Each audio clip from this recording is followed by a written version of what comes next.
នេះគឺជាកូនឆ្កែដែលចែកឲ្យបងប្អូនដែលគាត់ចង់ចាំម៉ាឡេណូធំស្រាប់មកនិយាយមកម៉ាឡេណូគឺញីហើយធំទៀតគីឡូប្រហែលជាចូល30គីឡូខ្ញុំលើកមិនចង់រួចទេគឺធ្ងន់ខ្លាំងហើយតម្លៃគឺប្រហែលជា73សន្លឹកប្រហែលជា2សន្លឹក8ចឹងបងប្អូនបើសិនជាស្រឡាញ់ប្រភេទពូជឆ្កែនេះអាចមកយកបាននិយាយមកគឺវាឆ្លាតខ្លាំងមែនទែនហើយរស់រាយអត់កាចទៀតអត់មានកាចទេសូម្បីតែខ្ញុំលើកមិនចង់រួចទេគីឡូប្រហែលជា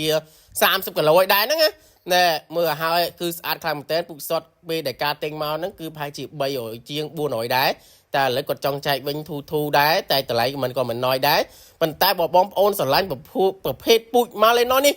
អាចតាក់ទងខាងខ្ញុំបានអរគុណច្រើនជម្រាបលាបាយបាយ